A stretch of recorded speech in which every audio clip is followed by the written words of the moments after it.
students. So today's topic is interconversion of the states of matter. That is to convert solid into liquid, liquid into gas and vice versa. So students, just have a glance that solids, the molecules are very tightly, closely packed. Intermolecular spaces very less, you can say negligible, and intermolecular forces are very, very strong. But in liquids, it is different. You can see that intermolecular spaces are a bit more and forces have become weak. But in gases, the intermolecular forces are negligible and the intermolecular spaces are maximum. So this is what we have to do during the interconversion. Either we are to increase the spaces and decrease the forces, or we have to decrease the spaces, intermolecular spaces, and increase the intermolecular forces. So this is the basic concept that what happens during the change of state.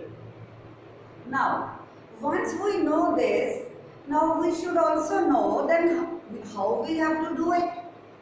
You know, if we have to move something apart, we have to do some work. And if we have to bring something back, again we have to do some work. So, we have to do work, and work can be done only by supplying energy. So, when we are to change solid into liquid, liquid into gas, then what we have to do is we need to supply energy. So, when we supply energy, the solid changes to liquid, and that is called melting. And that temperature at which it happens is called melting point.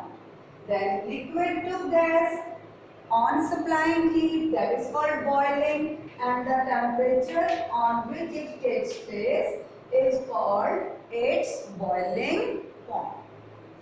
So, you supplied heat and when you are moving from left to right and you go on supplying heat, so actually what you are doing is you are decreasing intermolecular forces and increasing intermolecular spaces.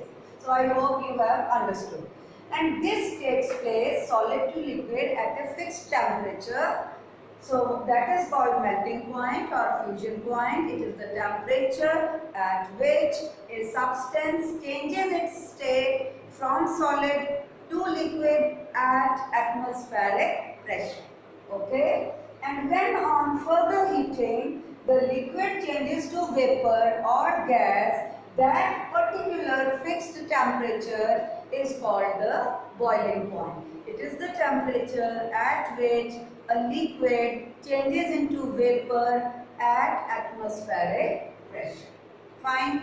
Now we have to do the reverse. So what we have to do now is we are to change gas back to liquid, and liquid we have to change to solid. Okay? So now, when we supplied heat, we converted solid to liquid, and then we converted liquid to gas. Now when we have to change gas into liquid, so whatever amount of heat was supplied in changing liquid to gas, we have to remove that heat. Okay?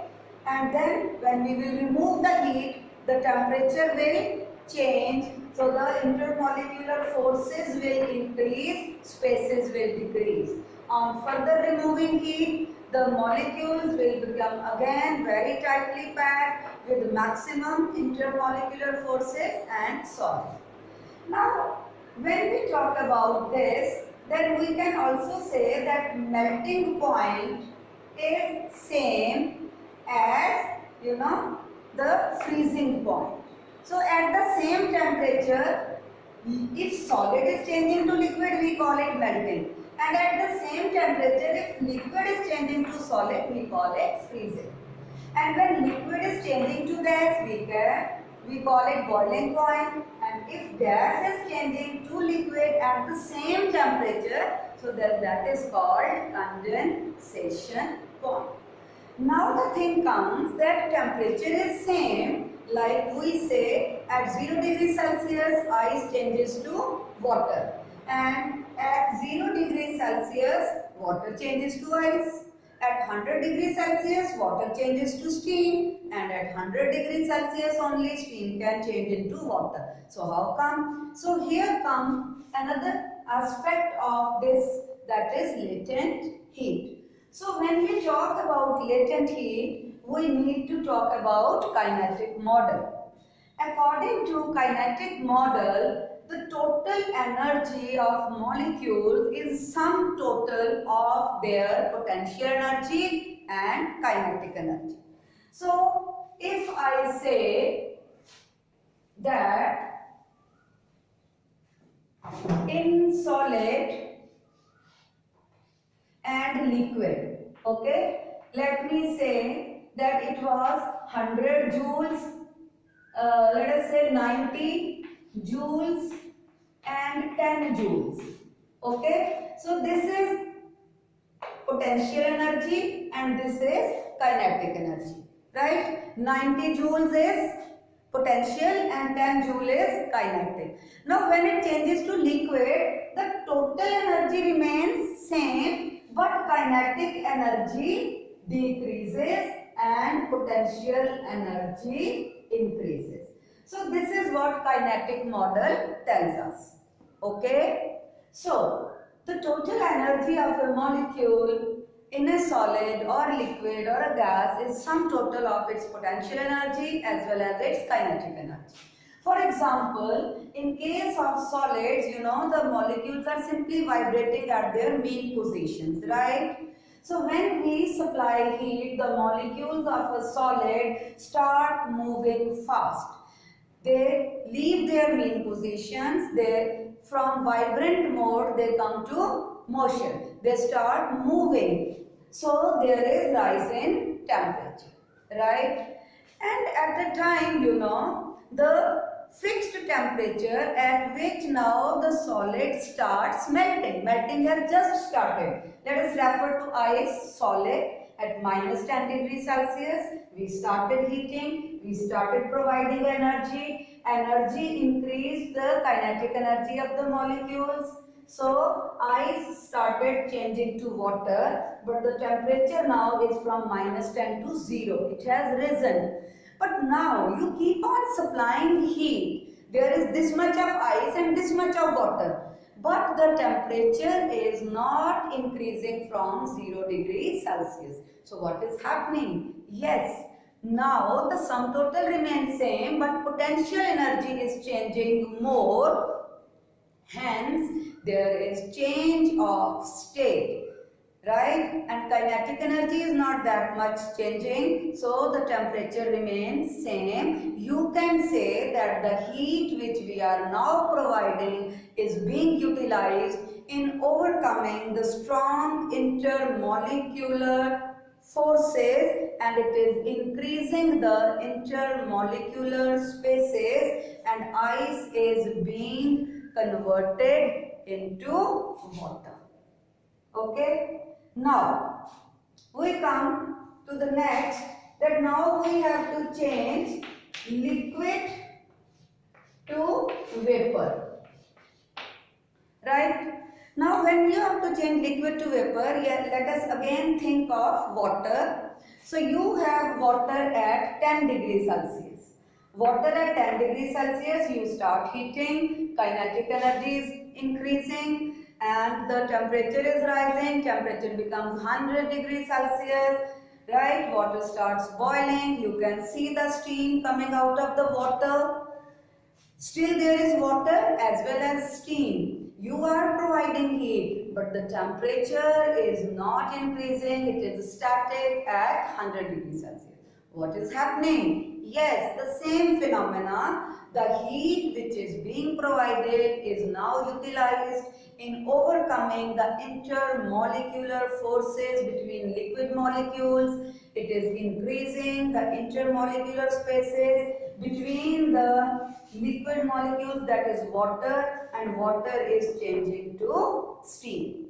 So this energy which was utilized here, ice at 0 degree Celsius converted to water.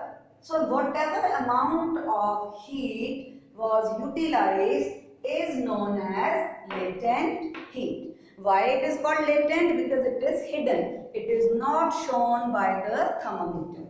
So this is called latent heat of melting of ice or fusion of ice. Right? So different substances have different values of latent heat. And melting point or the amount of latent heat required is also indicative of how strong are the intermolecular forces of attraction.